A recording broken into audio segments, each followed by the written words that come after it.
Hello. Today I'm going to read you a story about the bantam and the soldier. This story is part of the ANZAC series that I've been reading to you. It's a bonus book.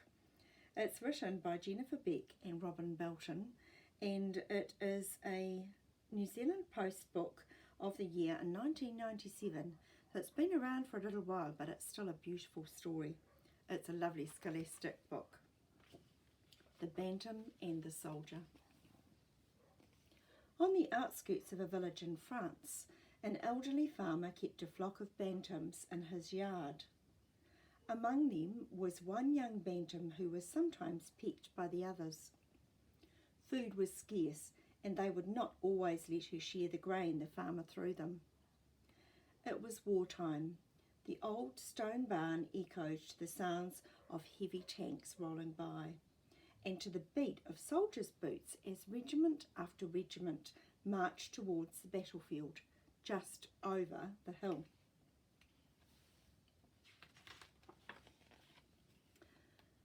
The rattle of machine gun fire and the flash of shells exploding in the distance had been part of the bantam's life from the beginning. She had grown used to the sounds of war. She was more afraid of the sharp beaks and claws of some of her barnyard companions. The battle spread towards the village.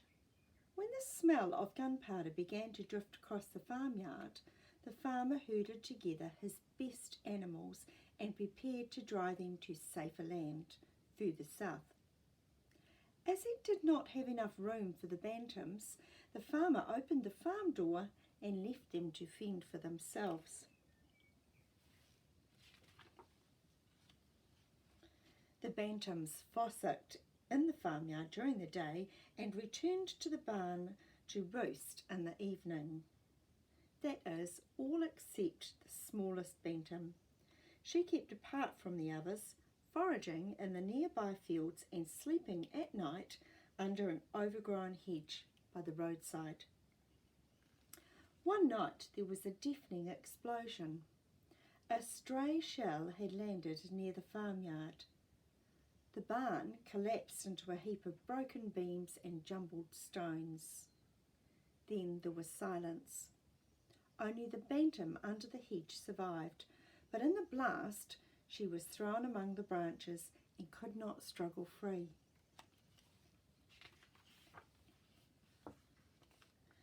It happened that the very next morning a company of soldiers marched through the village towards the battlefield.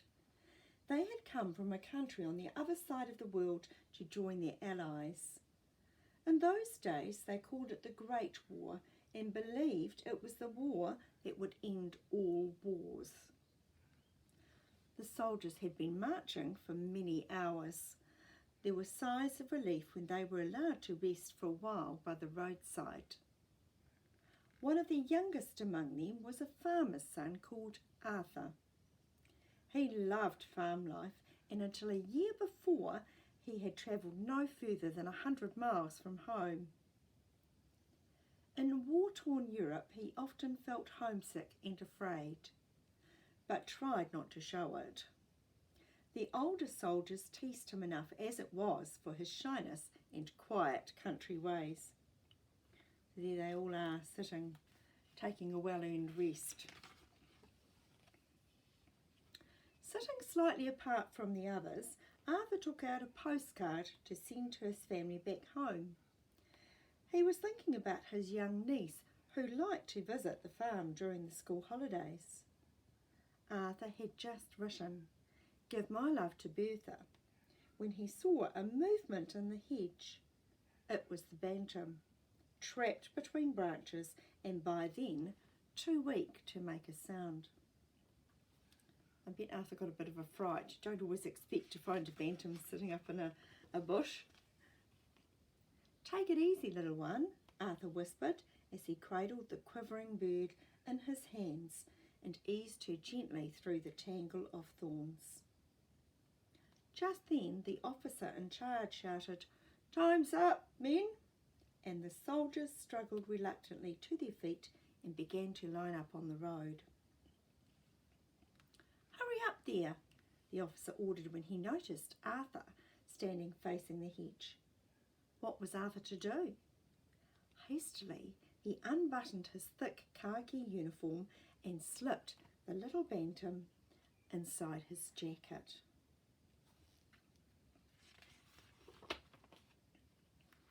That evening, Arthur fed the bantam some food he had saved. The other soldiers shook their heads and laughed at him. "What's the use of keeping that miserable-looking bird?" one of them demanded. "It's so scrawny it wouldn't even make a decent bowl of soup." "If it starts crowing in the night, I'll wring its skinny neck," warned another. "Her name is Bertha," replied Arthur, "and she needs someone to look after her." A very kind person Arthur is. At first, life in the trenches was not so bad. Arthur was able to share his food with Bertha, and she grew stronger. The soldiers stopped teasing Arthur and began to look upon Bertha as a lucky mascot. They even helped him build a pen for her. There it is over there. But the fighting grew heavier.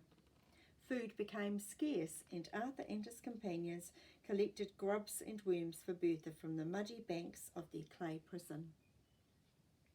And she rewarded them. In the midst of a raging battle, when the sky was crisscrossed with fire, Bertha laid a warm brown egg. When Arthur found it, he hugged the little bantam to his mud-caked jacket. I bet that was a lovely, lovely surprise. Every morning from then on, as regular as daybreak, Bertha laid an egg for Arthur and his friends. They shared the eggs, a treat for those who were most in need. During the terrible weeks that followed, the bantam gave them something to joke about. "A hen in the trench is worth 5 on the farm," they'd say, or "an egg a day keeps the shell shock away." Above all, Bertha gave the soldiers courage and hope. "If a bantam can live through this and lay eggs as well," they told one another, "then perhaps we can survive this terrible war."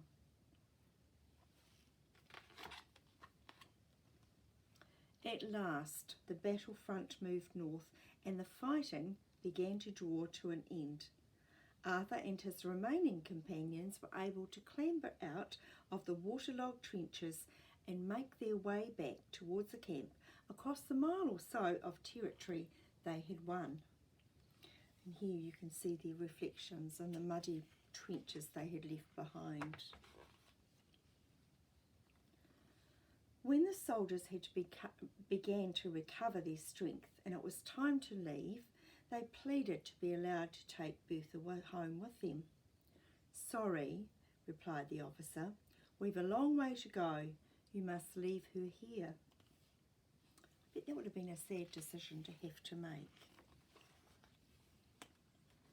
A few days later, those who were left of Arthur's regiment once again marched past the farmyard. The farmer had returned and was unloading his cart. Bertha had grown and was now able to look after herself. Arthur lifted the bantam out from under his jacket, and each of his comrades in turn said goodbye to her. Arthur was last. He whispered, "Thank you, Bertha. May you now live in freedom and peace," and gently set her down among the poppies that grew in the field beside the hedge.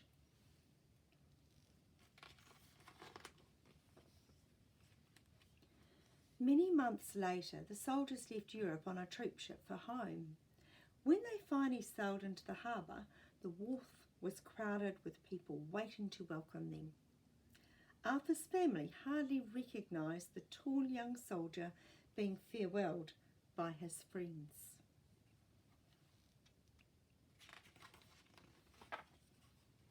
Arthur returned to the farm, and once again his niece Bertha went to visit during the school holidays. A flock of bantams now foraged in the yard.